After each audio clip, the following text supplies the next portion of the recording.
1947 کے بعد اب تک بس ایک مولوی پیدا ہوا ہے، مولانا سجاد نعمانی صاحب مدث اللہ ان کی عمر کو دراز فرمائے، جس نے سیاسی طور پر کوشش تو کی۔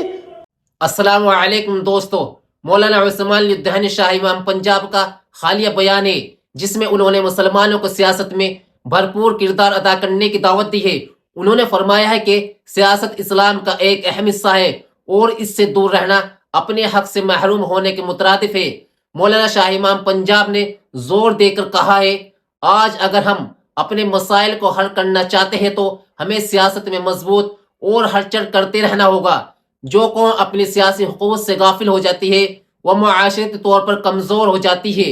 انہوں نے اور بھی بہت سی باتیں مسلمانوں سے کہی اور کہا، ہم ایک عظیم تاریخ کے وارث ہیں۔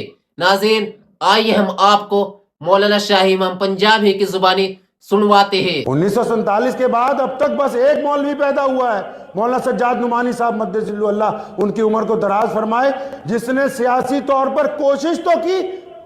ہمارے اکابرین جو ہے شیخ الاسلام سیدنا حسین احمد مدنی صاحب رحمۃ اللہ علیہ، اب وقت ہے سیاسی طور پر شعور بیدار کرنے کا، اب وقت ہے سیاسی قائدین کو اپنا ہمنوا بنانے کا۔ اب وہ جو کام اگر کوئی ایسا بزرگ کر رہا ہے تو پھر اگر کسی کے پیٹ میں درد ہو رہا ہے تو میں یہ سمجھ رہا ہوں کہ پیٹ میں جن کے درد ہو رہا ہے تو اس کا مطلب پیٹ میں کچھ خرابی ہے، اس درد کو درست کرنا چاہیے، کیونکہ مخلص وہی ہے جو آپ کو عزت کا راستہ دکھا رہا ہو۔ مخلص بندہ وہی ہے۔ ہمارے جتنے اکابرین گزرے ہیں، مولانا حفظ الرحمان سہواروی رحمۃ اللہ علیہ بہت بڑے بزرگ گزرے ہیں، بجنور کے ساتھ ان کا تعلق تھا۔ جتنی بار بھی گفتگو کی ہے ٹھوک بجا کے پارلیمنٹ میں کی ہے اور راجیہ سبھا سے نہیں گئے، جب بھی پارلیمنٹ میں پہنچے ہیں جیت کر پہنچے ہیں، ڈنکے کی چوٹ کے اوپر پہنچے ہیں۔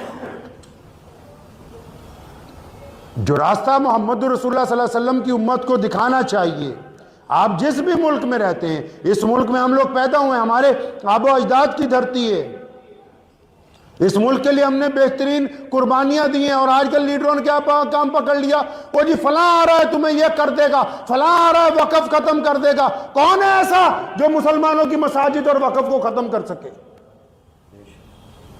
مسلمانوں کو ڈرا کے کچھ سیاست کرنے کی کوشش نہ کرو، ان کو یہ بتاؤ کہ بہترین زندگی اس ملک کے ہندوؤں، سکھوں، عیسائیوں، دلتوں کے ساتھ مل کے بہترین زندگی کیسے گزاریں گے، ملک کی خدمت کیسے کر سکیں گے، یہ بتاؤ ان کو راستہ۔ ڈرانے کی کوشش نہ کرو۔ وہ دور چلے گئے کہ آپ ڈراتے رہے اور ڈرا کے اپنا مسئلہ سیدھا کرتے رہے، وہ وقت نہیں ہے اب۔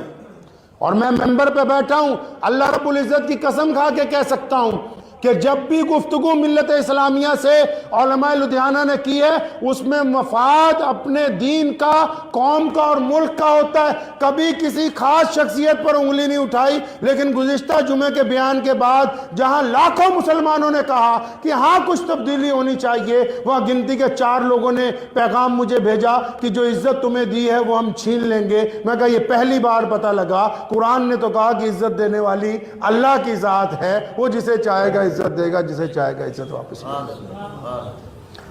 تو راحت اندوری نے کہا، ایک مسلمان نے پھر مجھے خود ہی لکھ کے بھیجا، کہنے لگا راحت اندوری نے ایمرجنسی میں، جب ملک میں اندرا گاندھی نے ایمرجنسی لگا دی تو اس نے شعر لکھ دیا تھا کہ سرکار چور ہے، تو اس کو پکڑ کے لے گئے پولیس والے، تو اس نے کہا جناب میں نے یہ تھوڑی لکھا کہ ان کی سرکار چور ہے، تو اس نے کہا نہیں تو ہمیں بیوقوف سمجھتا ہے کہ ہمیں پتہ نہیں کہ تو کن کو کہہ رہا ہے۔ ہم نے پورے ملک کے ان سیاستدانوں کو، پورے ملک کے ان ملت فروشوں کو کہا جو دکھ درد میں آپ کے ساتھ نہیں کھڑے ہوتے، کسی ایک آدمی کو نہیں کہا۔ اب کچھ لوگ یہ سمجھتے ہیں انہوں نے مسلمانوں کو پیٹنٹ کروا لیا اپنے نام کہ مسلمان ان کے باپ کی جاگیر ہیں اور جیسا چاہیں گے ان کی خرید و فروخت کرتے رہیں گے، تو انہیں یہ غلط فہمی اپنے ذہن سے نکال دینی چاہیے۔ اس بات کو ذہن نشین کر لیں، پوری قوم اس بات کو سمجھ لیجئے۔ میں زمینی سطح پہ، ابھی میرا دورہ ہوا تھا، اتر پردیش بھی جانا ہوا ایک شادی میں، زمینی سطح پہ آپ ٹی وی کو کم دیکھیے، واٹس ایپ پہ کم جائیے، ہم نے زمینی سطح پہ اس بات کو نوٹ کیا، جس طرح سوشل میڈیا دکھاتا ہے کہ مسلمانوں میں اور غیروں میں نفرت ہے، زمینی سطح پر وہ نفرت موجود نہیں ہے، زمین پر وہ نفرت موجود نہیں ہے۔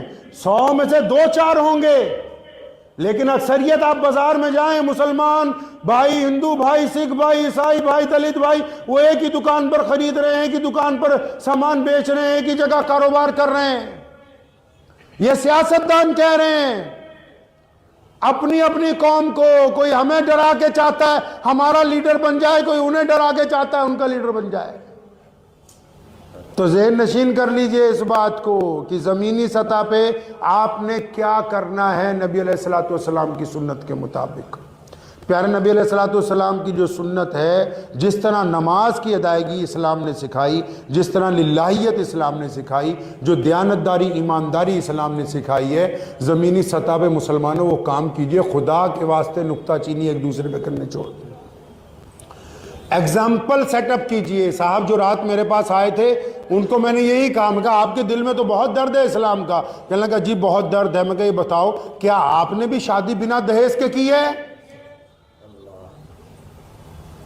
کیا آپ نے بھی اپنی مسجد میں کوئی دواخانہ کھولا ہے جہاں غریبوں کو مفت دوائی ملتی ہے؟ کیا آپ کی مسجد میں بھی کمپیوٹر سینٹر موجود ہے جہاں بچے فری میں کمپیوٹر سیکھ سکیں؟ کیا آپ کے پاس بھی کوئی ایسی چھوٹی این جی او ہے جو محلے میں بیواؤں کو، یتیموں کو چپ چاپ مہینے میں راشن دے دے، جو یہ نہ دیکھے کہ جس کی مدد کر رہے ہیں وہ مسلمان ہے، ہندو ہے، سکھ ہے، عیسائی ہے، دلت ہے، کون ہے؟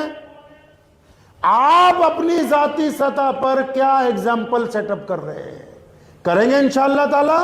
ناظرین، مولانا شاہ امام پنجاب کا یہ پیغام ہمیں یہ درس دیتا ہے کہ اگر ہم متحد ہو کر سیاسی میدان میں قدم رکھیں گے تو ہمارے مسائل کا حل ممکن ہے۔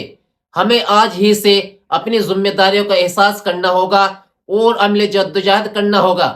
ہم اللہ تعالیٰ سے دعا گو ہے کہ ہمیں اپنی قوم کے لیے نیک نیت اور مخلص رہنما بننے کی توفیق عطا فرمائے، آمین۔ جزاکم اللہ خیر، والسلام علیکم ورحمۃ اللہ وبرکاتہ۔